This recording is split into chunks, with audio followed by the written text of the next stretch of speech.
Биздин пайдалуу китептер каналына кош келипсиздер. Жакын адамдарыңыз ийгиликтүү болушун кааласаңыз, бөлүшүп, лайк басууну унутпаңыз. Жаңы аудио китептерди өткөрүп жибергиңиз келбесе, каналга катталып, коңгуроону басканды унутпаңыз. Вавилондун дубалдары.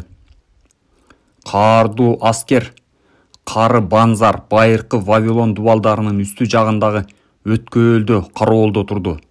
Үстү жакта шаарды кайтаруу кароолчулары шаардын дубалдарын душмандардан коргоо үчүн аюусуз согушуп жатышты. Бул шаардын сакталып калышы менен миңдеген шаар жашоочуларынын тагдыры аларга көз каранды болуп турду.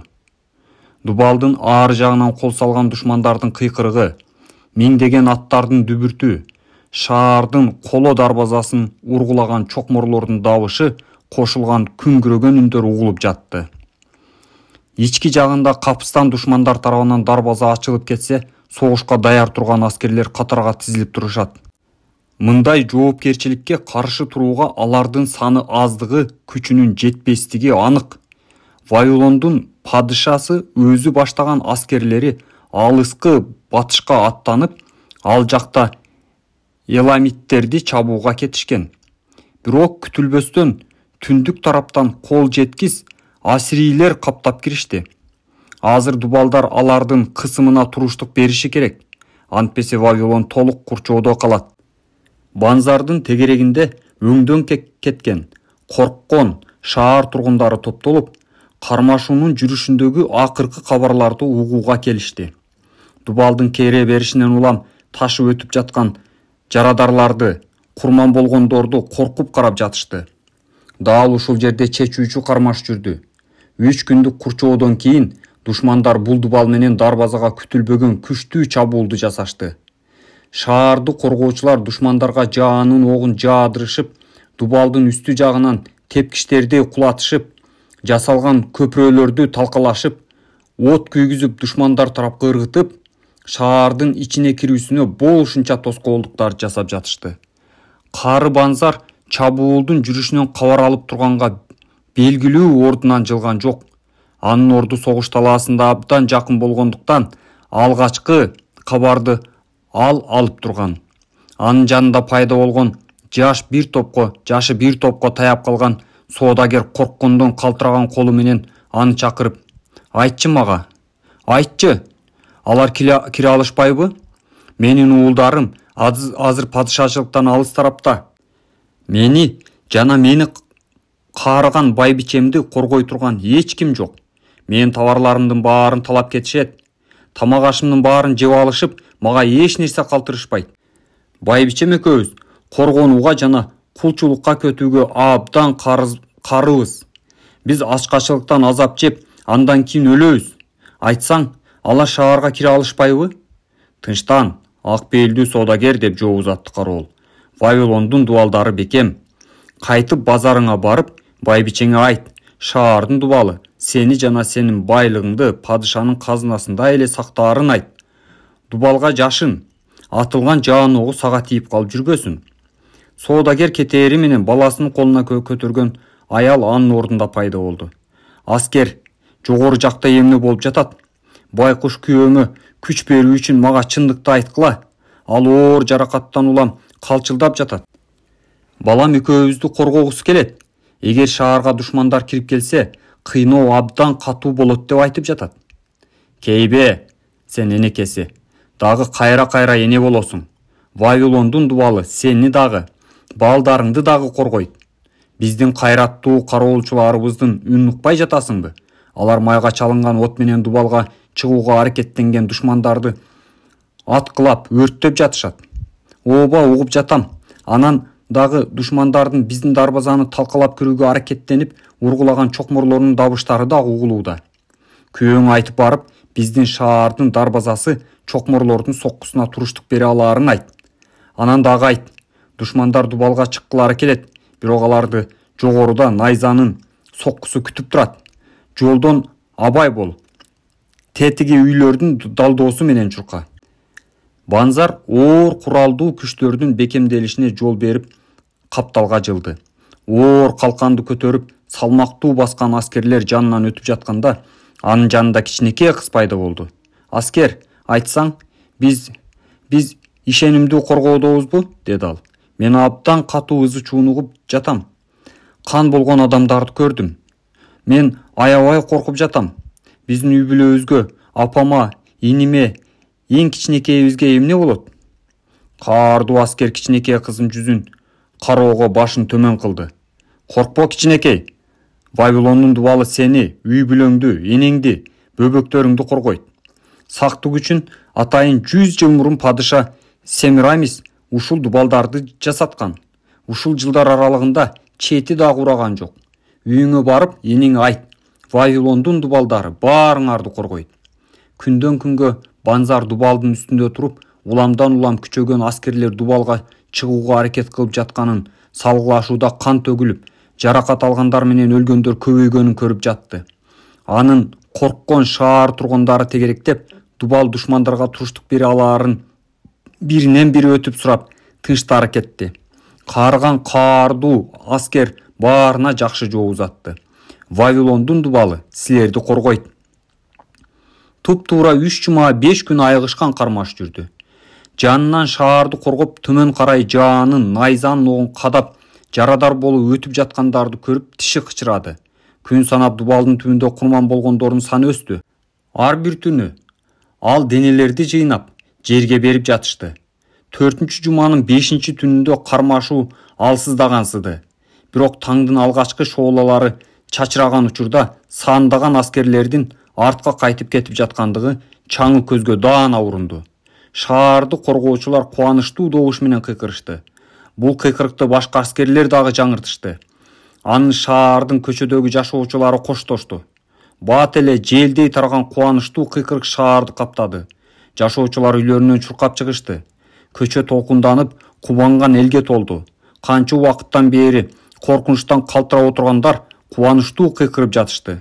Дубалдын үстүндө турган аскер Банзар жеңиштин отун жогору карай атты. Вавилондун дубалы дагы бир рет жашоочулардын жана шаардагы байлыкты сактап калды.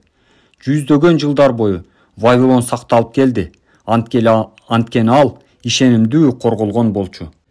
Вавилондун дубалдары бул адамдын кандай коргоого муктаждыгы, коргонуучу болгусу келгенинин мисалы.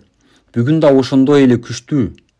Бүгүн биз бул бекем дубалдын артында камсыздоо эсебибизди жүргүзүп, ишенимдүү инвестиция жасап, өзүбүздү күтүлбөгөн кайгыдан сактап келебиз. Биз коргоочусу жок эле бир нерсе жасай турган абалда боло албайбыз. Вавилондогу төө соодагери. Адам канчалык ачка болсо, анын башы ошончолук иштеп, тамактын жытын жакшы сезет. Узурдун уулу Таркат так ушундай деген ойдо. Чоочун бирөөнүн бакчасынан үзүп жеген жүзүмдү эсепке албаганда, туп-туура 2 күндөн бери даамсыз алек. Ал бакчадан андан башка эч нерсе үзүүгө жетишкен жок. Анткени ачууланган аял чуркап чыгып, аны көчөгө кууп чыгып салды. Ал базар тарапка келгенде, дагы жанагы аялдын үнү кулагында жаңырып турду. Бул жаңырык кимдир бирөөнүн сатып жаткан жемишине же көтөрүп бара жаткан баштыгынан бир нерсе уурдап жегенге батынбай, колунан кармап турган сыяктуу сезилди. Буга чейин ал Вавилондун базарында мынчалык көп азык-түлүк алынып келээрин алар абдан жакшы жыттанаарын билген эмес. Базарды таштап, ижарага берилген ашкананын жанынан ары бери өтүп жатты. Балким ушул жерден ал тааныштарына кезигип, алардан бир жез тыйын алып, ашкананын ээси менен бир чоң табак тамак жегенге мүмкүнчүлүк болуп калар. Ал ашкананын ээси бир тыйыны жок адамга кандай мамиле жасаарын абдан жакшы билет.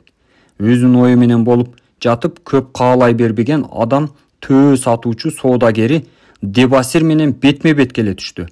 Ал өзү тааныган адамдардын арасынан эң көп акчаны карызга ушул Дебасирден алган эле. Ал өзүнө абдан ыңгайсыз сезип кетти. Анткени карызды кайтарып берем деген убадасын аткарган эмес. Аны көргөн Дебасирдин жүзү жандана түштү. Ха, мына мен издеп жүргөн адам Таркат. 2 ай мурда алган 2 жез тыйынды алиге кайтарып берелик. Андан мурда берген бир күмүш тыйындан дагы дайыны жок. Экөөбүздүн жолукканыбыз жакшы болбодубу? Бул акчалар мага бүгүн абдан керек болуп жатты эле. Буга кандай дейсиң, досум? Таркат буйдаланбастан кечирим сурады. Эки бети уяттан чымырап чыкты. Анын курсагы ач, Дебасир менен кеп талашкандай күчү да жок эле. Мен абдан күнөөлүүмүн деп акырын күбүрөдү ал. Бүгүн сага карызды кайтарып берүүгө менде же күмүш же жез тыйын жок. Анда таап аларды деп туруп алды Дебасир. Албетте, сен 2 же 1 күмүш тыйынды таап, атаңдын жакын досу, бир кезде өзүңө жардам берген адамга таап, төлөп бере аласың. Мен төлөй албайм, анткени таш боор тагдыр мени чеңгелине кысып алды. Таш боор тагдыр? Сен эмне өзүңдү жеке алсыздыгыңа Кудайды күнөөлөгүң келип турабы? Кантип карызга акча алып, аны кантип кайтарып берем деген ар бир адамды таш боор тагдыр ээрчип жүрөт. Жүрү досум, мен тамак ичүүгө бара жаткам. Мен ачкамын. Тамактанганча сага бир окуяны айтып берейин. Таркатты Дебасирдин катуу бир беткейлиги силкинтип, бирок анын сөзүнөн тамактанууга ашканага чакырып жатканын байкалган соң, аргасы аны ээрчиди. Дебасир аны ашкананын түп жагынан ээрчитип барып, буштан орун алышып, салынган килемдердин үстүнөн орун алышты. Ашкананын ээси Каускор алардын маңдайында күлүмсүрөп пайда болгондо, Дебасир өзүнүн кадимки эркин кылыгы менен: "Саламайттык, чөлдүн майлуу кескелдириги. Мага жакшы куурулуп, соуска аралашкан козунун санын, нан, жашылчалардын ар биринен бир аздан алып келип бер. Анткени мен абдан ачка болуп турам. Бул жерде отурган менин досумду да унутта калтырба. Ага бир кумура суу алып кел. Бүгүн күн ысып турат.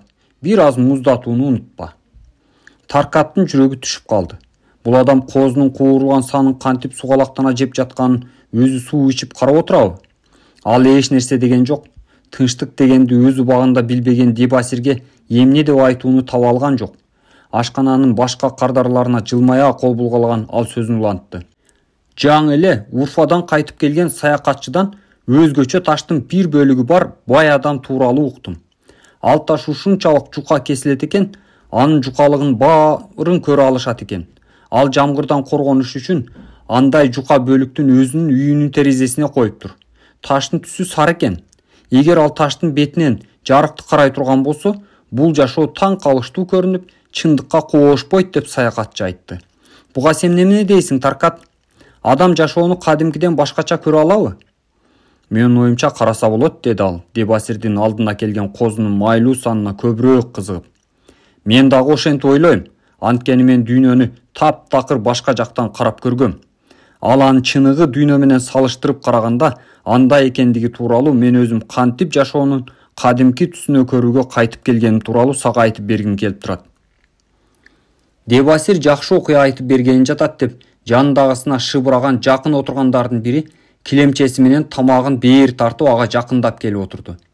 Таркатты ренжиткен үн менен табагындагы сөөктөрдү кычырата ажыраштырып жеп жатышты. Бир гана Таркат тамагы жок отурду. Дебасир алдындагы тамакты аны менен бөлүшүп тууралуу сунуштамак тургай, нанын кичинекей үзүндүсүн жерге түшүп кеткенде дагы аны алууга белги жасаган жок. Мен айта турган окуя деп сөзүн баштап барып, козунун санынан чоң тиштеп, аны чайнаганга чейин тыныгуу жасап, менин мурунку жашоом кантип төө сатуучу болгонума келип такалат. Кимдир бирөөңөр менин мурда Сириянын кулу болгонумду билесиңерби? Отургандардын баары аны абдан таң калуу менен карап, бири-бирине ийин куушуруп жатканын Дебасир канааттануу менен карап сөзүн улады. Мен жаш жигит кезимде атамдан чеберчиликти үйрөнүп, аны менен иштеп жүрүп үйлөндүм. Мен ары жаш, ары тажрыйбасыз болгондугумдан азыраак тапканыма ал татынакай аялым экөөбүздү камсыздоого жетерине ыраазы болуп жүрө бердим. Албетте мен кооз кийимдерди, буюмдарды абдан каалоочумун. Бирок ага чама-чаркым жетчү эмес. Бирок көп өтпөй эле чеберкананын ээлери акчаны кечиктирип берсе дагы мага ишенерин байкап калдым. Жаштыгым менен тажрыйбасыздыгымдан акчаны ким көп сарптаарын, өзүңдүн каалооңду кайталоо акчаны желге сапыруу экенин, анын артында адам жакырчылыкка жана кемсинүүгө жетээрин билген эмесмин. Мен өзүмдүн кооз кийимдерге болгон кызыгуумду, аялыма жакшы буюмдарды алып берсем деген каалоомду ишке ашыруу үчүн чектен чыгып кеттим. Башында ишим жакшы жүрүшүп жатканда убагы менен төлөп жаттым. Бирок убакыттын өтүшү менен мен тапканым бир эле учурда жашоомо жана карызымды төлөөгө жетпей тартыштык болуп баратканын байкадым. Карызга берген адамдар менин артыман калбай карыздын төлөшүмдү талап кылышты. Менин жашоом бактысыздыкка айланды. Өзүм досторума карызга акча алдым, бирок аны кайтарып бере алган жокмун. Окуя улам терс жагына айлана берди. Менин аялым атасыныкына жашаганы кетти. Мен Вавилонду таштап, жакшы мүмкүнчүлүк таба ала турган башка шаар табууну чечтим. 2 жыл бою кербен менен соода жасагандарга кошулуп, ийгиликсиз жана тынчы жок жашоону башымдан кечирдим. Андан кийин чөлдөгү куралсыз кербендерди тоногон каракчылык кылган топко кошулуп кеттим. Алар менен алектенип атама татыксыз уул болдум.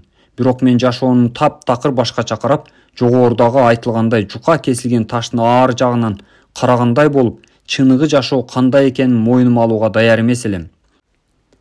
Биздин биринчи карактообуз ийгиликтүү болду. Биз көп алтын, жибектерди жана баалуу товарларды карактап алдык. Бул товарларды Гинирге жөнөтүп, тапканыбызды туш келди чачтык. Экинчи жолу анчалык жолдуу болгон жок. Биз жаңы гана олжобузга кол жеткиргенибизде кербендер өздөрүн коргоо үчүн акча төлөгөн жергиликтүү бийликтин найзачандары кол салышты. 2 башчыбыз өлтүрүлдү. Калгандарыбыз Дамаскка алып барып, кийимдерибизди чечип алып, өзүбүздү кул кылып сатып жиберишти. Мени 2 күмүш тыйынга Сириянын чөлүн башкаруучусу сатып алды. Алынган чачым, белиме байланган чүпүрөк менен башка кулдардан айырмаланган жокмун. Ошол учурдагы камырабаган жаш жигит катары болуп жаткандын баары капыстан болгон окуя сыяктуу кабыл алдым. Ал менин өзүнүн 4 аялынын астына алып келип, алар мени кул катары кабыл алаарын айтканга чейин башыма кандай күн түшкөнүн билген жокмун. Ал жерде мен өзүмдү үмүтсүз абалымды түшүндүм. Чөлдүн адамдары ачуулуу жана согушчан болушат. Мен абдан басынган, толук түрдө алардын эркине көз каранды, качуу үчүн каражаты да, куралы да жок байкуш элем. Бул 4 аял мени кандай карап жатканына чочулоо менен көз жибердим. Эгер алардагы боор ооруну көрсөм таң калмакмын. Биринчи аялы Сира баарынан улуу болчу. Ал мени караганда жүзүндө кайдыгерлик бар эле. Анын жанынан көңүлүм тынчтап өттүм. Андан кийинки аялы сулуу, ары бой көтөргөн неме болчу. Ал мени жердеги курт сыяктуу кайдыгерлик менен карады. Ал эми калган 2 аял кыткылыктап күлүшүп, менин кебетем алар үчүн көңүл ача турган тамаша сыяктуу сезилди. Мага алардын өкүмүн күтүү түбөлүккө айланып кеткендей болду. Ар бир аялы чечимди башкалары чыгарууну каалап жатышкансызды. Акыр аягында Сира жыйынтыктагандай муздак үн менен: "Кулдар бизде толтура, ал эми төө коштоочулар бизде аз. Анын үстүнө алар эч кандай кайда кете алышпайт. Бүгүн ооруп төшөктө жаткан апамды барып көрүп келмекмин. Мен төөлөрүмдү коштоп бара турган бир дагы ишенимдүү кул жок. Бул кулдан сурачы, ал төө жетелегенди билет бекен?" Ал сөзүн аяктаары менен кожоюн менден сурады: "Сен төөлөргө мамиле жасоону билесиңби?" Чыдамым кетип турганын билгизбегенге аракет кылып, төөлөрдү чөктүрүүнү, аларга жүк жүктөп, канчалык алыс жерге болсо дагы чарчабастан жете алаарымды айттым. Керектүү учурда алардын жабдыгын жамак жуктай алаарымды дагы айттым. "Кул абдан ишенимдүү айтып жатат", деди менин кожоюнум. "Сага, Сира, эгер кааласаң, бул адамды өзүңө төө коштоочусу кылып алсаң болот." Ошентип мен Сирага берилип, ошол эле күнү анын төөлөрүн коштоп, оорукчан энесин көргөнү алыскы жолго чыктым. Мүмкүнчүлүктөн пайдаланып, Сирага мени коргогону үчүн ыраазычылык билдирип, мен туулгандан тартып кул эместигимди, эркин адамдын, кадыр барктуу, чебердин уулу экенимди айтып бердим. Ага башыман өткөн окуялардын бир бөлүгүн айтып бердим. Анын мага кылган жообу капа кылып, эмне себептен ал антип айтканын көпкө талдадым. Ал: "Эрксиздигиң сени ушул абалга жеткирген болсо, кантип өзүңдү эркин адаммын деп атап турасың? Эгер адамда кулдун жан дүйнөсү болсо, ал ким болуп туулганына карабай кул боло албайт бекен? Суу өзүнүн деңгээлин издеген сыяктуу эле, эгер адамдын жан дүйнөсүндө эркиндик болсо, ал кандай бактысыздыкка дуушар болсо дагы эркин бойдон калат. 1 жылдан ашык кул болуп иштеп, кулдар менен жашадым. Бирок өзүмдү алар сыяктуу сезе алган жокмун. Бир ирет Сира менден сурап калды: "Кечкисин кулдардын баары көңүл ачууга чогулушканда, сен эмне үчүн жашаган жериңен чыкпай утура бересиң?" Анын мага айткан сөзү тууралуу ойлонуп, анын маңызын түшүнүүгө аракет кылаарымды айттым. Мен өзүмө суроо берип, чын эле менде кулдун жан дүйнөсү жашайбы дейм. Мен башкаларга кошула албайм, ошондуктан жалгыз отурам. Мен дагы өзүнчө олтурушум керек деп ишенимдүү айтты ал. Менин себим абдан көп болчу. Күйөөм ошол үчүн мага үйлөнгөн. Бирок анын мага каалоосу жок. Ушул себептен анан дагы менин баласыздыгым же кыз же уулум жок болгондуктан жалгыз отурууга тийишмин. Эгер мен эркек болгонумда мындай кул болгуча өлүп калмакмын. Бирок биздин салтта аялдарды кулга айландырышат. Сен кандай ойлойсуң? Менин жан дүйнөм эрким адамдыкыбы же кулдукубу деп күтүлбөстөн суроо узаттым. Сен Вавилондогу карыздарыңды төлөгөнгө каалооң барбы деп суроомо суроо менен жооп берди. Ооба, каалоом бар. Бирок аны канткенде ишке ашырууга мүмкүнчүлүк табылаарын билбейм. Эгер сен жылдардын кантип бат алмашып, ал убакытта карыздарыңдан кутулууга эч кандай аракет жасабасаң, анда сенин жан дүйнөң басырылган кулдуку. Тактап айтканда, өзүн сыйлабаган адам эркин адаммын деп айтууга тийиш эмес. Бир дагы эркин адам карызынан кутулса эч убакта өзүн сыйлабай койбойт. Бирок мен эмне иш кылышым керек? Мен Сириянын кулумун да. Анда Сириянын кулу бойдон кала бер. Сен алсыз курган эмесиң. Мен алсыз эмесмин деп ачууга алдыра бурк эттим. Анда ушуну тастыкта. Кантип? Сенин улуу падышаң душманынын күчү кандай нерселерге жөндөмдүү экенине карабай, душмандары менен кандай жол менен болсо дагы согушпай коебу? Сенин карызың сенин душмандарың. Алар сени Вавилондон кууп чыгып салды. Сен аларды жалгыз калтырдың. Алар чоң күчкө айланып өсүп кетти. Эгер сен эркин адам болгондо ага каршы күрөшкө чыгып, аны жеңип, өзүңдүн шаарыңдын кадырлуу адамы болмоксуң.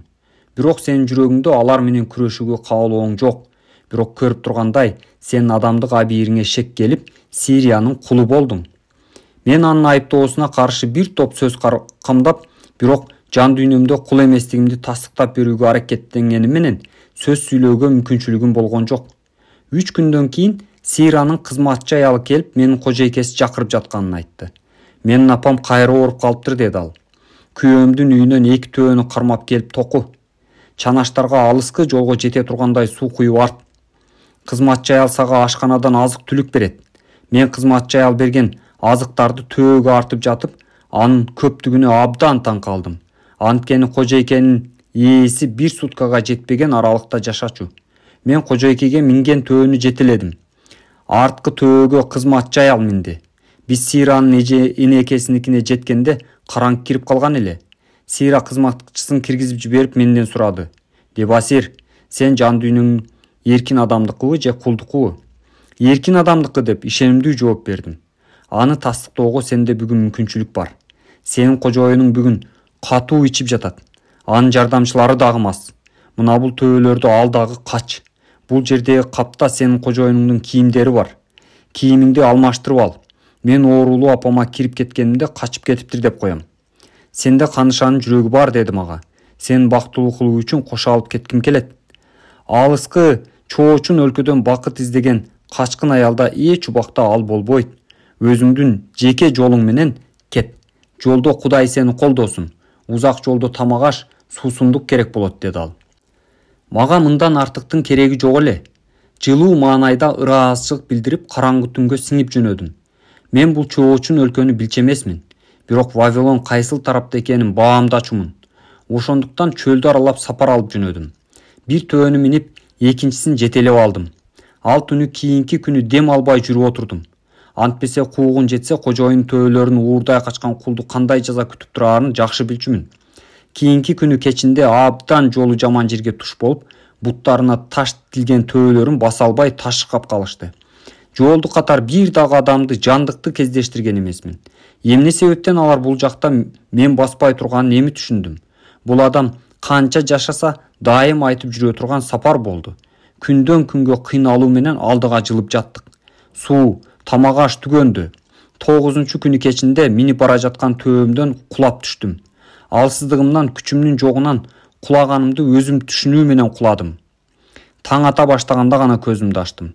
Мен отуруп алып муздак абалуу айлананы тегерете карадым. Менин төбөлөрүм чөгүп алсыз жатышты. Менин тегеремимде учу кыйрысыз кумдуу, какыраган чөл, куураган тикенектүү бадалдардан башка тамчы суу көзгө уруна тургандай эмес. Балким мен ушул ээн талаада өмүрүм менен кош айтышам. Менин сезимим мурда болуп көрбөгөндөй ачык сыяктангансыды. Эми менин денем эч нерсеге татыбай турганы сезилди. Мени жарылып кеткен эриндерим, кургап, шишип чыккан тилим, бош ашказаным мен мурда сезип көрбөгөндөй кыйноого салды. Алды жагыман жарытаарлык эч нерсени көрө албай, акылымда кайрадан суроо пайда болду. Мен жан дүйнөм кандай? Кулдукубу же эркин адамдыкыбы? Эгер кулдун жан дүйнөсү болсо, мен тагдырыма багынып, качкын кул сыяктуу ээн талаада өлүп, сөөгүм сөпөт болушу керек. Жок, эркин адамдыкы болсочу, анда эмне болот? Анда мен өзүмдү Вавилонго жетүүгө мажбурлап, мага ишенип берген адамдардын акчасын кайтарып, мен чын дилинен сүйгөн жубайымды бактылуу кылып, ата-энеме бейпилдик жана канааттануу тартуулашым керек. Сенин карызың сенин душманың, ал сени Вавилондон сүрүп чыгарды деп айтпадыбы? Сира, чында эле ошондой эмеспи? Эмне үчүн мен эркекче көйгөйүмдү чече алган жокмун? Эмне үчүн аялым өзүнүн атасыныкына барып жашоосуна жол бердим? Ошол учурда таң калыштуу нерсе болду. Мен башка дүйнөнү көргөндөй болдум. Мурда мен аны жаркыраган таш аркылуу карап, эми гана жашоонун чындыгына туш болгонсудум. Чөлдөлөмбү? Бул мен үчүн эмес деген жаңыча бекем ой пайда болду. Сөзсүз түрдө Вавилонго кайтып жетишим керек. Кимге карыздар болсом, ошол адамдардын ар бирине жолугам. Көп жылдык бактысыздыктан кайтып келгенимде, эми алардын карызын Кудайдын буйругуна жараша эртерээк кутулууга аракет кыларымды айтам. Андан кийин өзүмдүн аялым үчүн үйгө ээ болуп, шаардагы кадырлуу адамдардын бирине айланам. Менин карызым менин душмандарым болду. Бирок аны берген адамдар менин досторум, алар мага ишеништи. Алсыздыктан термеле ордуман турдум. Суусоо мен үчүн эмне? Ачкачылык мен үчүн эмне болуп калыптыр? Бул менин Вавилонго бара жаткан жолумда кездешкен болбогон кыйналуу эмеспи? Менде эркин адамдын жүрөгү пайда болуп, душмандарды жеңүүгө, досторумду кубандырууга шыктандырды. Чечкинсиздигиме болгон ачуулануу денемди калтыратып чыкты. Менин чыккан добушман, үргүлөгөн төбөлөрүмдүн көзү ачылып, жандана түштү. Бир нече жолку аракеттен кийин араң буттарына турушту.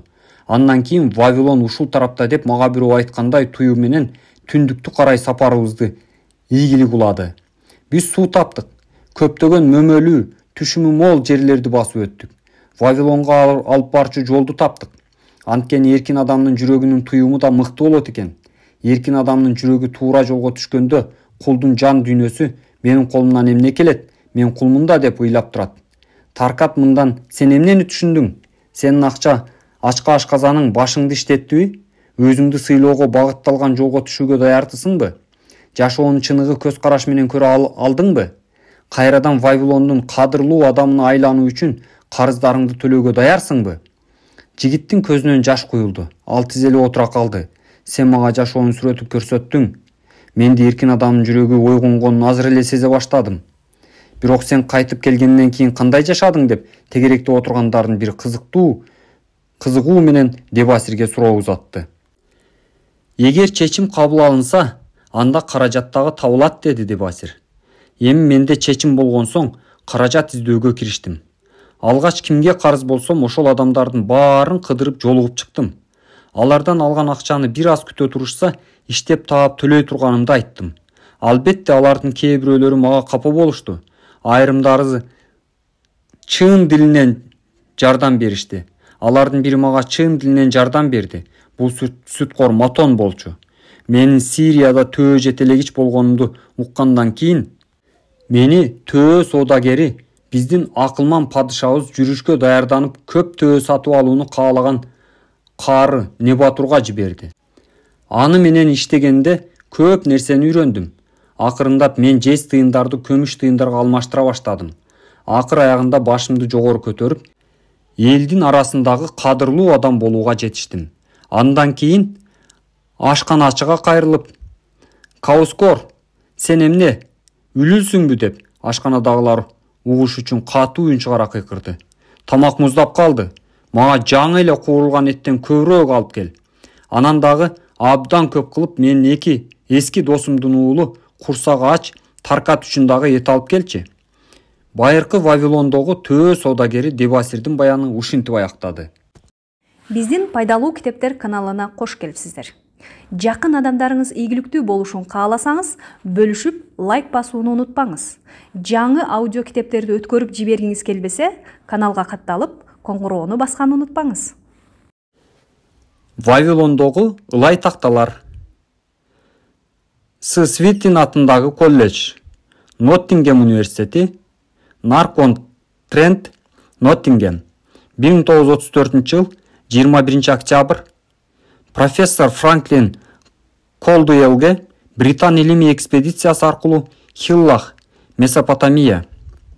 Урматтуу профессор, сиздин талкаланган Вавилонду казууда тапкан 5 ылай такта сиздин катыңыз менен бир кемеде болгон. Ал тактайдагы жазууларды которуп жатып, мен абдан таң калууда болуп көптөгөн жакшы убакыттарды өткөрдүм. Сиздин катыңызга дароо жооп жазышым керек элем. Бирок азыр сизге сунушталган тексттерди аякташым керек болду. Такталар сиздин коргоочу каражаттарды салуучу таңгакка салганыңызга ылайык эч жери бузулбастан бизге жетти. Анда жазылган окуяларды окуганда биз лабораторияда таң калган сыяктуу эле сиз дагы таң каласыз.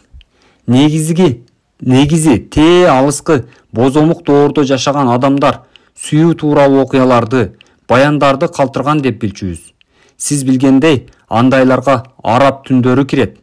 Бирок анын ордуна такталарда Дебасир аттуу адамдын кантип карыздарынан кутулгандыгын окуганда 5000 жыл илгери жашап өткөн байыркы дүйнөнүн шарты күткөндөгүдөй өтө чоң өзгөрүүгө дуушар болбогонун байкоого болот. Таң калыштуу, сиз билесизби? Бирок студенттерим айткандай, мени менен тамашалашууда. Билимдин көп суроолорун жообун билген колледждин учурдагы профессор катарында өзүмдү ойчул адаммын деп айта алам. Бирок мага жолдошу табылды. Чаң астында калган Вавилон жазмалары мага план сунуш кылууда. Ишим менен кошо менин капчыгымда канткенде акча болоорун кошо үйрөтүүдө. Сизге айтып коюшум керек. Менде бир ой ээлеп алды. Бул план байыркы Вавилондо иштегенде эле азыркы учурда дагы бизге жакшы иштеп бере алат болду экен. Миссис Шревсбери экөөбүз өзүбүздүн жеке ишибизде бул планды жүзөгө ашырууну туура көрүп отурабыз. Сиздин татыктуу ишиңизге абдан ийгиликтерди каалайбыз жана кийинки ишиңизге кызмат көрсөтүүнү чыдамсыздык менен күтөбүз. Сизди урматтап, Альфред К. Шревсбери, археология баш катырмалыгы. Биринчи такта. Азыркы учурда айдын толушу менен жакында эле Сириядагы кулчулуктан көп сандаган карыздардын кайтаруу чечими менен жана кадырлуу адам болууну максат кылып келген Дебасир туулган жерим Вавилонго урмат көрсөтүү менен бүт бул ылай такталарга өзүмдүн ар бир жасаган ишимди такай жазып турууну баштайм. Ал менин башкы максаттарымды ишке ашырууга жардам берет. Досум Сүткор Матондун акылман кеңеши менен ар бир татыктуу адамды карыздар кишиден бай адамга айландырат жана ага өзүн сыйлоону кайтарып берет деген анын сөзү боюнча мен так планды жүзөгө ашырууну чечтим. Бул план ишеним менен каалоо коштолгон 3 максатты көздөйт. Биринчиден, мен келечекте гүлдөө өсүшүмө планым көз салып турат. Ошондуктан тапкан акчамдын 1/10 бөлүгүн чогултуп, өзүмдүн жеке топтомумду жасайм. Матон мага абдан акылдуу кеп айтты. Капчыгыңда алтын, күмүш тыйындарды салып, аны коротууга зарылчылыгы жок болсо, ал үй бүлөсү үчүн жакшы, падышасына берилген адам. Капчыгында бир нече жез тыйындары гана бар адам үй бүлөсүнө салкын жана падышасына кайдыгер карайт. Ал эми капчыгы бош адам үй бүлөсүнө катуу, падышасына ишенимсиз. Анын өзүнүн жүрөгү таштай катуу. Ошондуктан ийгиликке жеткиси келген адамдын капчыгында жүрөгү үй бүлөсү үчүн жумшак, падышасына берилгендигин билдирип, шыңгырап турган тыйындары болушу керек. Экинчиден, план атасыныкынан мага кайтып келген менин ишенимдүү жана кең пейилдүү аялымды эч нерседен кем кылбоомду жана аны кийиндиришиме көз салат. Матондун мага айтуусунда кимде ким аялына жакшы камкордук көрсө, аны өзүнө болгон сый урмат курчап, максатына жетүүсүнө чечкиндүүлүк күчүн берет. Ошондуктан тапкан маянамдын 70 бөлүгүн үйдүн керектөөсүнө, кийим-кечеге, адамга кубаныч тартуулай турган нерселерге жумшайм. Бирок андан ары менин планым такай жазып турат. Менин башкы камкордугум тапкан акчамдын жалпы санынын 70% ашык эмесин бул максаттарга жетүүгө жумшабагандыгымда. Ушуну менен ийгиликтин планы аягына чыгат. Мен дайыма тапкан акчамдын ушул бөлүгү менен жашашым керек. Эч качан андан ашыкты коротпой, эмнени сата ала турган болсом, аны сатып албай, чектен чыккан соода жасабашым керек. Экинчи такта. Үчүнчүдөн план менин иштеп тапкан акчамдын эсебинен карызымды жабышыма көз салып турат. Ошондуктан тапкан акчамдын 2 орундугун ар бир ай толгон мезгилде так жана калыстык менен бөлүштүрүп, мага ишенип карызга акча берген адамдарга берүүгө милдеттүүмүн. Мындай абалда менин топтолуп калган карыздарым акырындап жоюлат. Ошон үчүн мен бул тактага карыз болгон адамдардын аттарын жана канча акча карыз экендигимди жазышым керек. Факыр, токуучу 2, күмүш тыйыны 6 жез тыйын, Синжар, эмерекчи 1 күмүш тыйын, Лыхмар, досум 3 күмүш 1 жез тыйын, Занкар досум 4 күмүш 7 жез тыйын, Аскамир досум 1 күмүш 3 жез тыйын, Харинсир, зергер 6 күмүш 2 жез тыйын, Диарбекер, атамдын досу 4 күмүш 1 жез тыйын, Алкахат, үйлөрдүн ээси 14 күмүш тыйын, Матон, сүткор 9 күмүш тыйын, Бирежик, жердин ээси 1 күмүш 7 жез тыйын. Андан аркылары жакшы сакталбагандыктан окуганга мүмкүн эмес экен. Үчүнчү такта. Бул акча берүүчүлөргө жалпысынан 119 күмүш тыйын жана 141 жез тыйын карызмын.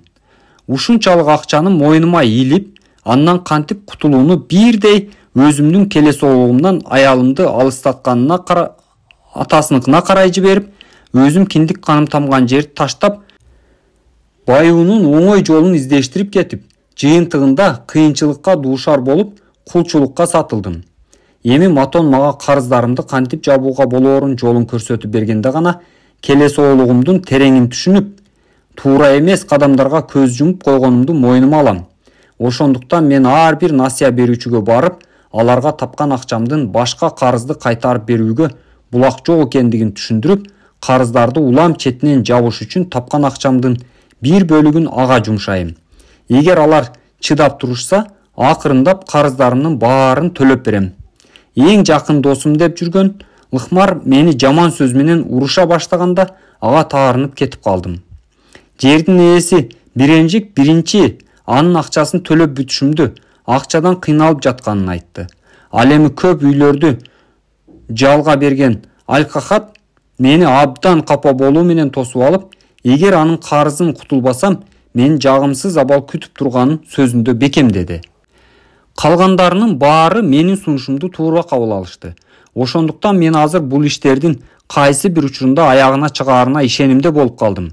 Адамга алардын карызын бербей чөгөлөгөнчө же качып жүргөнчө акырындап кутулуп берген жакшы экендигин байкадым. Эгер мен карызды берген адамдардын баарынын талабын канааттандыра албасам дагы, алар менен мамилемден четтеп кетпейм. 4-чү такта. Дагы ай толгон мезгил келди. Азыр мен башым менен жер казып иштеп жатам. Менин ак көңүл аялым карыздарымды төлөп кутулушумду ар дайым колдойт. Биздин акыл калчаган чечимибизге ылайык Небатур үчүн буттары мыкты жакшы төөлөрдү сатып берип, акыркы айларда жакшы иштеп 19 күмүш тыйынга ээ болдум. Бул сумманы планга ылайыктап бөлдүм. 1/10 бөлүгүн топтогон акчама коштум. 70 бөлүгүн сүйүктүү жубайым экөөбүз керегибизге жумшадык. 2 ондукту карыздарыма бердим. Ахмарды көргөн жокмун. Акчаны анын аялына калтырдым. Биренжик абдан ыраазы болуп, колуман өп жиберүүгө даяр турду. Бир гана кары Алкахат акчаны мурда эле алып келишим керек экенин айтып күңкүлдөдү.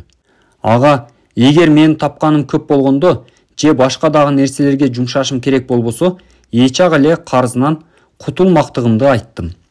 Башкаларынын баары ыраазы болушту.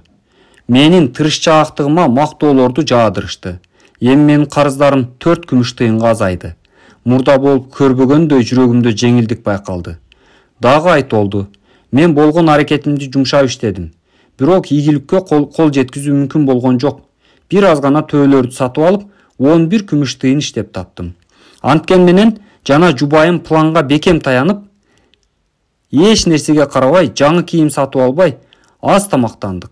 1/10 бөлүгүн топтогон акчама калтырып, 70-ин жашообузга керектөөгө бөлүп, калганын карыздарга бердим. Таң калыштуусу, бул жолу алып барган акчам демейдегиден аз болсо дагы, Акмар мени мактады. Биринчикте ошондой кылды. Алкакат дагы ачуулана баштаганда, албаса акчаны кайра артка алып кетеримди айтканда, дароо унчукпай калды дагы акчаны алды. Калгандарынын баары демейдегидей эле ыраазы болушту. Дагы айт болду. Мен абдан кубанычта болдум.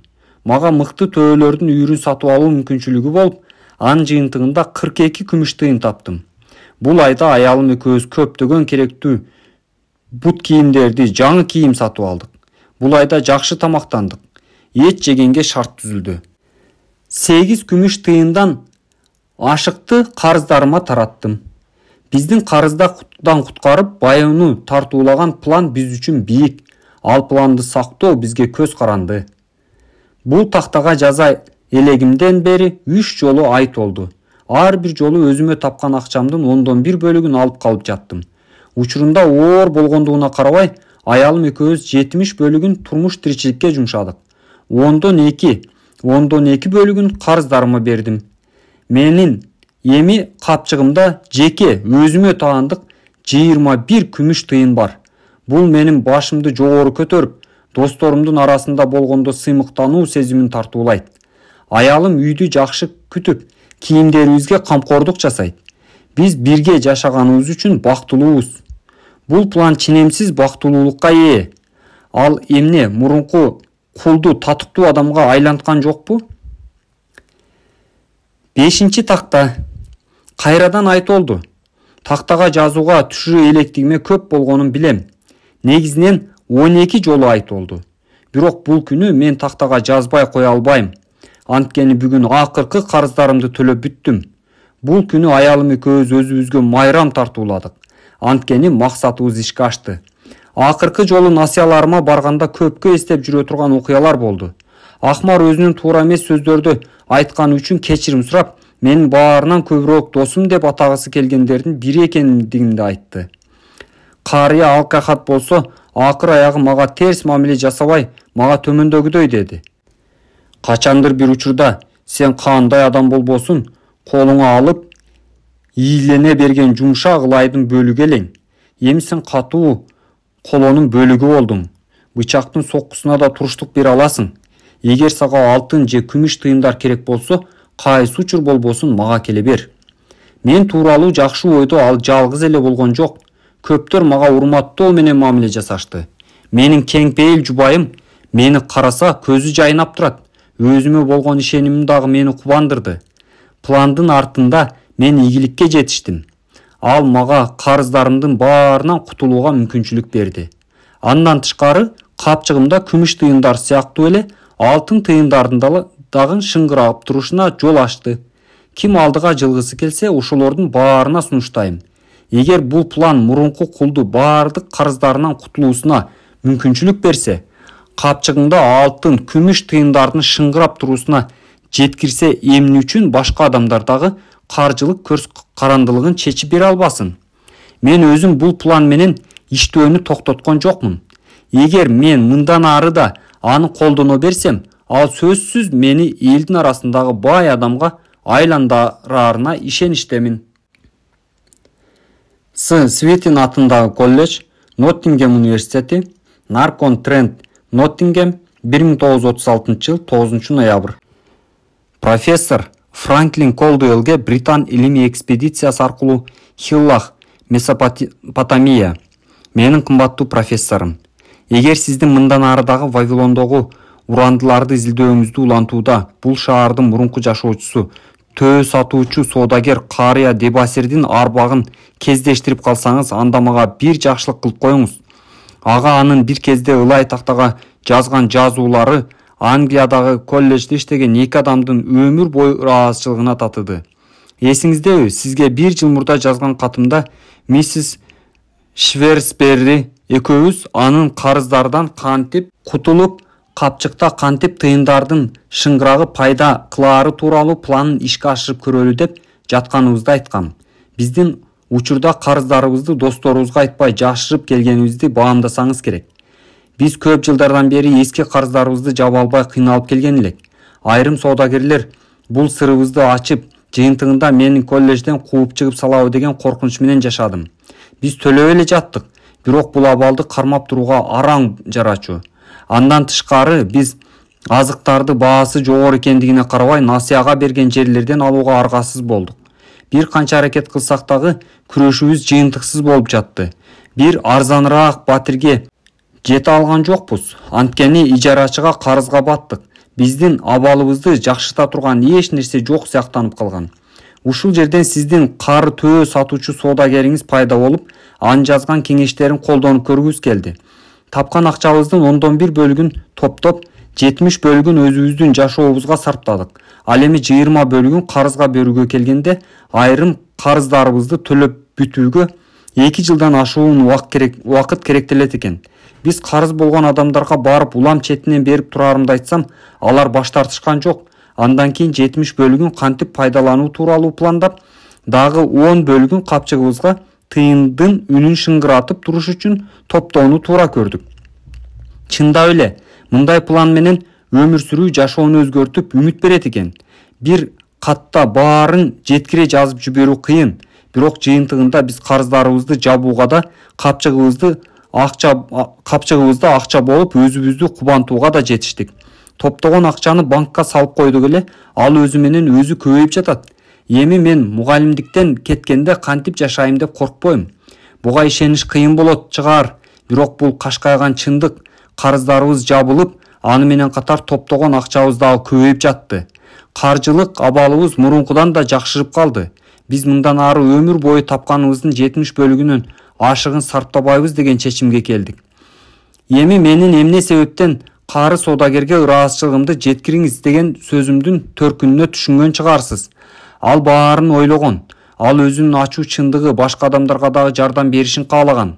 Анын ылай тактага канчалаган убактысын коротуп үңүлө жазганын сыры да ушунда. Чын дилден сиздин Альфред Г. Шрефсбери, археология башкармалыгы. Вавилондогу эң бактылуу адам. Вавилондогу чоң соодагер Шаррунада кербенин баштап аттын үстүндө термелип келе жатты. Ал жука кездемелерди жактырып, бай, кооз кийимдерди кийүүчү. Ал керемет аттарды жактырып, ысык, арап, атынын үстүнө жеңил отурчу. Аны карап туруп, каарып калган адам экенине араң ишенүүгө болот. Бирок ичинен эмнеге тынчсызданганын эч ким билчү эмес. Дамаска чейин жол узак, кыйынчылыктар, чөлдөр көп. Бирок ал бул кыйынчылыктардан чочулаган жок. Араптар бардар кербендерди талаптанышот. Мына ошолордон чочуларды. Анын Шамдагай аттарына минген кароолчулары дагы ишенимдүү коргоочу болуп бере алышкан жок. Анын жанында Дамастан алып кетип бара жаткан тынчсыздануусуна себеп болуп турган адам кошо кетип барат. Ал Хадан Гула, көптөн бери чогуу иштешкен адамы. Арада Гуланын небереси. Анын астында өзүн төлөп бере алгыс карыздары катары көрөт. Анын небереси үчүн бир нерсе жасаса кубанычта болмок. Анткени менен аны ишке ашыруу кыйын сыяктуу сезилет. Жаш жигиттин сөйкө шакегин карап туруп өзүн ойлоду. Ал жасалгаларды эркектерге таандык деп эсептейт. Анын үстүнө бийликчил жүзү менен өзүнүн чоң атасына окшош. Албетте чындыгында чоң атасы мынчалык кооз кийимдерди кийген эмес. Бирок мен өзүм аны үмүт берип чакырып, жаңы иш баштаганына жардам береримди айтып, анын бураска болгон үмүттөн арылткан коркунуч бар эле. Хадан Гула анын оюн бузду. Эмнеге сен дайыма тынчы жок иштейсиң? Кербениңдин алыскы жолго өзүң коштоп барасың. Сен жашоодон рахаттанууга таптакыр убакыт бөлбөйсүңбү? Шаррунада аны карап жылмая жооп узатты. Жашоодон рахат алуубу? Эгер сен Шаррунада болсоң, жашооңдон рахат алуу үчүн эмне кылат элең? Эгер мен ушундай бай болсом, ханзададай жашамакмын. Эч убакта төө үстүндө чөл кыдырып жүрмөк эмесмин. Тыйындар менин чөнтөгүмө кандай түшсө, ошондой тездик менен жоготмокмун. абдан кымбат кийимдерди кийип, эч ким колдонбогон чанда кезиккен жасалгаларды тагынмакмын. Мага ошондой жашоо жагат. Экөө тең каткырып күлүп калышты. Сенин чоң атаң жасалгаларды тагынган эмес. Сен эмне иштегенге убакыт калтырбайт белең? Жумуш бул кулдарга таандык деп жооп берди Хадан Кула. Шару анын жообуна күлкүсү келип, бирок унчукпастан ээн талаага көз жиберип кете берди. Карасаң, деди бир убакта ал, тетиги талааны көрдүңбү? Дагы араласаң Вавилондун дубалдары көрүнөт. Бела чүркөөсүнүн мунарасы. Көзүң курч болсо жакшылап карасаң, ал жактан чыккан түтүндү көрөсүң. Чын эле Вавилонбу? Мен бул абдан бай шаарды качандан бери көрсөм деп эңсеп келген элем. Анткени бул жерде менин чоң атам өзүнүн байлыгын түптөп баштаган эмеспи? Эгер ал тирүү болгондо, бүгүн биз мындай кыйынчылыкка туш болбойт элек. Сен жана сенин атаң анын ишин улай алсаңар, анын арбагы ыраазы болот. Аттиң десеңчи, анын жасаган ишин эч кимибиз улап кеткенге шыгыбыз жоктура. Атам дагы, мен дагы алтын тыйындарды кантип чогултууну билбейбиз. Шаруна да жооп бербей ойго батып, атын акырын теминип койду. Бир аздан кийин падышанын жолуна түштү. Талаада иштеп жаткан 3 карыяга Шарунадан назары түштү. Алар ага тааныш сыяктуу көрүнүп кетти. Таң калыштуу. Бул жерде 40 жыл мурда болсо дагы талаада кайра эле ошол адамдарды көрүп жатабы? Ошол адамдар деп бирөө шыбырап айтып жаткандай туюлду. Анын ичинен бирөө ишенимсиз кыймыл менен сокону кармап баратат. Башкасы өгүздү кыйынчылык менен айдап баратышты. 40 жыл мурда ушул адамдарга абдан таң калган. Алар менен орун алмаш десе, ошол учурда жан дили менен макул болмок эле. Ал артында чубалып келе жаткан Дамастан алган кымбат товарлар жүктөлгөн кербенин мактаныш менен карап койду. Бирок бул анын жеке менчигинин бир гана бөлүгү эле. Ал жанындагыларга тигилерди көрсөтүп, 40 жыл мурунку талааны дагы эле иштетип жатышат деди. Бирок эмне үчүн буларды ал адамдар деп ойлойсуң? Мен аларды ушул жерден көргөм деп жооп узатты Шарунада. Ал дароо ошол учурду эстеп кетти. Эмне үчүн ал өткөндү унутуп, бүгүнкү менен жашай албайт? Анын көз алдында Лырада Куланын жылмайган элеси тартыла түштү. Ал текеберленген, колундагы баалуулуктарды чачууну максат кылган жигитке жардам бере алабы? Ага өзү иштегендей көп иштерди иштөөнү сунуштай алабы? Бирок анда өзүн жогору баалаган адамдарга бере турган жумуш жок эмеспи? Ал Арада Куланын атасында анын небересине жардам берүүгө карыздар экени чындык. Арад Кула эч убакта өзүн бул небересиндей текебер кармаган эмес. Сага чоң атаң пайдалуу ишти кантип жасаганы тууралуу угуу кызыкпы деп узатты ал. Эмне үчүн мага дароо эле алтын тыйындарды кантип табууну айтууга болбойт? Мен билгим келгени ушул эмеспи? Биз мына бул талаада иштеп жатканда адамдар менен иш баштаганбыз. Мен сенден улуураак куракты элем. Биздин мойнубузга калың коло моюнчактарды тагынып, оор чынжырларды чиркелишип жүрчүбүз. Адамдар төрттөп биригип байланганбыз. Сен кул сыяктуу чынжырландың беле деп сурады таңкала Хадан Кула. Сага чоң атаң кайсы бир учурда менин кул болгонумду айтып берген эмес беле? Сен жөнүндө көп кеп кылчу, бирок ал тууралуу четин дагы чыгарган эмес. Ал эч кимге айтпаган сырыңды ишенип айта турган сөзгө бекем адам болчу. Сен дагы мен ишенчү адамсың да, туурабы? Мага ишенсең болот, мен ооз ачпайм деп сөз берем. Бирок мен чындап таң калып жатам. Ар бир адам кул боло алат. Кумар оюну бар үй менен сыра мени кул болууга жеткирген. Мен агамдын туура эмес кадамынын курмандыгы болдум. Ал досу менен урушуп кетип, аны өлтүрүп алат. Атам мыйзамдуу соттошуудан чочулап, агамды алып калыш үчүн мени аларга күрөөгө берген. Атам ага айтылган күмүш тыйындарды бере албай калганда, ал ачуусу менен мени кул сатуучуга сатып жиберген. Кандай бети жоктук жана калышсыздык деп кыйкырып жиберди Хадан Кула.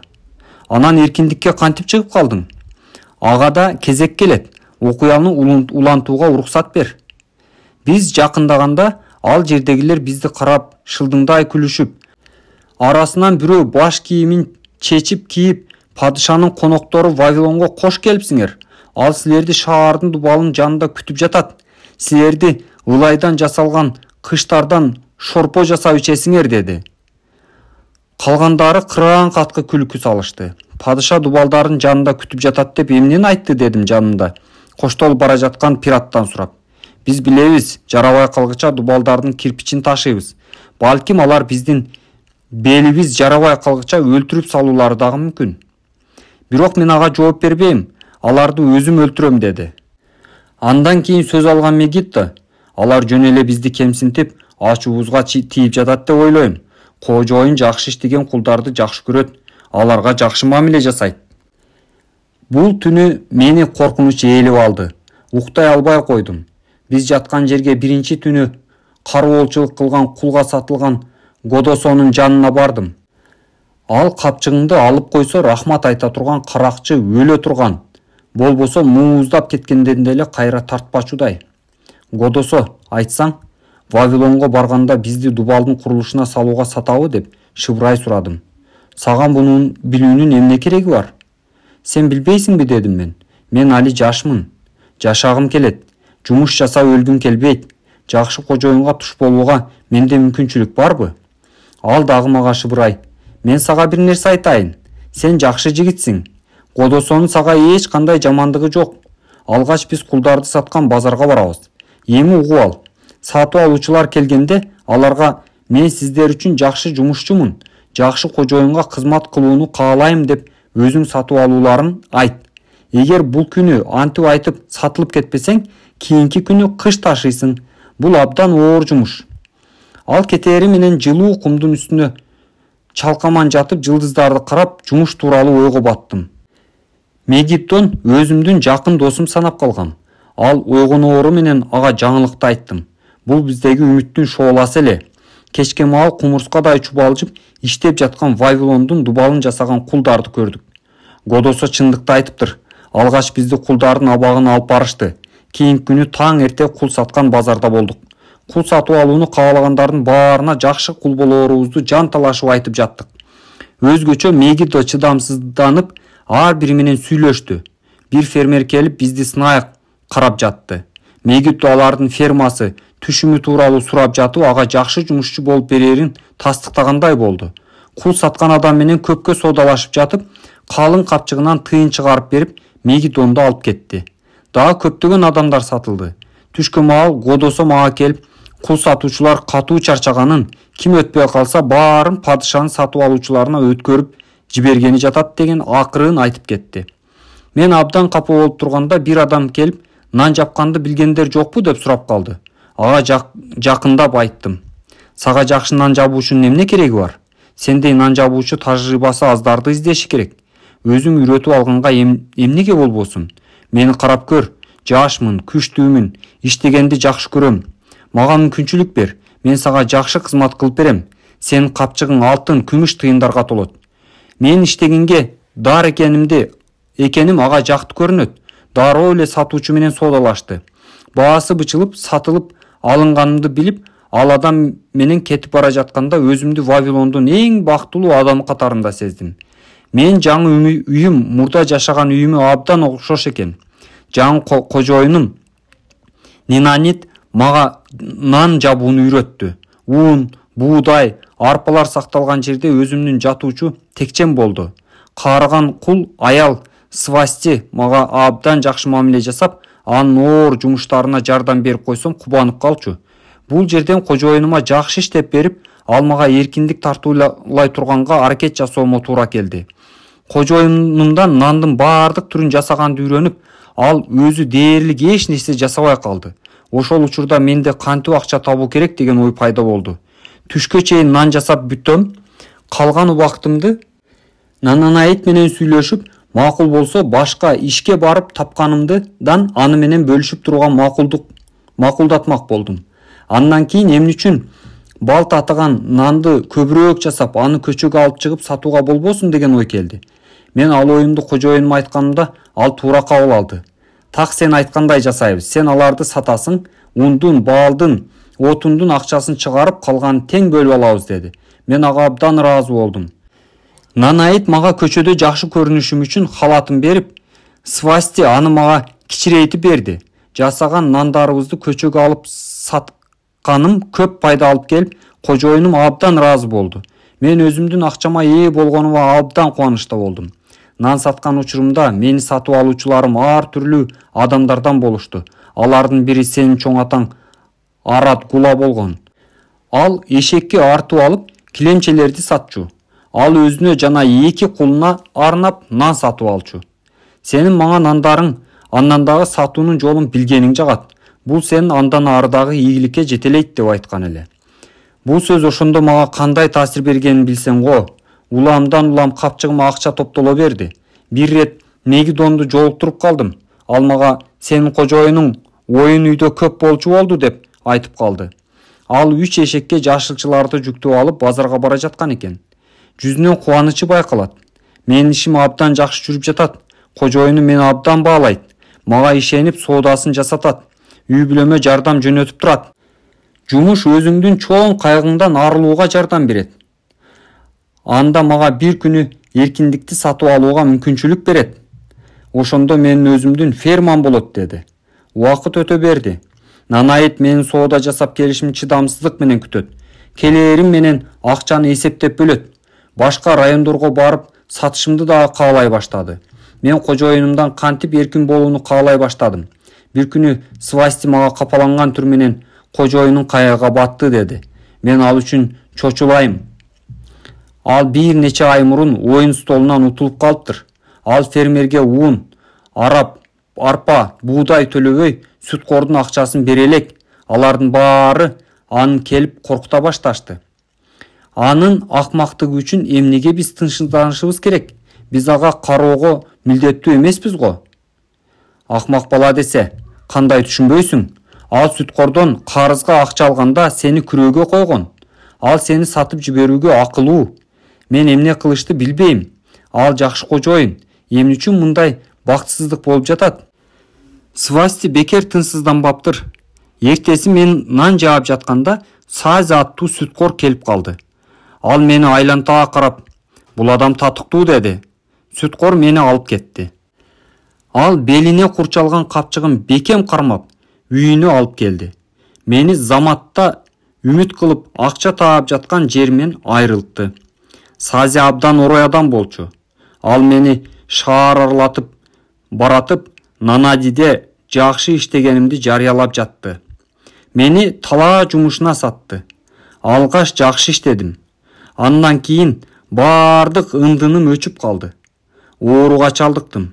Түнкүсүн уйку качты. Бир топ күндөн кийин мени Сази кайра Вавилонго алып кетти. Ал мени кербен менен алыска алып жөнөдү. Сатып алган кожоюндун үйүнө алып барганда ал жерде Арада Гуланы көрүп, таң калганымды жашыра алган жокмун. Ал мени көптөн бери жолуктура элек бир тууганындай кучактап кабыл алды. Анын кулу сыяктуу артынан ээрчийин десем, ал мага жол берди. Ийиниме колун коюп, сени абдан көпкө издедим. Сени таппай калдым го дегенимде Свастини жолуктуруп калдым. Ал менин мурунку кожоюнуңа жиберди. Сен татыган жогорку бааны төлөдүм. Ошентип мен кулчулуктан кутулуп, эркин адамга айландым. Мен өзүмдү Вавилондогу эң бактылуу адам катары сезип, көзүмө жаш айланды. Мен ишти жакшы көргөнүм, тынбай эмгектенгеним сен чоң атаңдын назарына түшүп, ал мени өзү менен кошо иштөөгө кабыл алды. Ошентип аракет менен эмгекчилдиктин артынан мен бинтип бакытка жетип олтурам.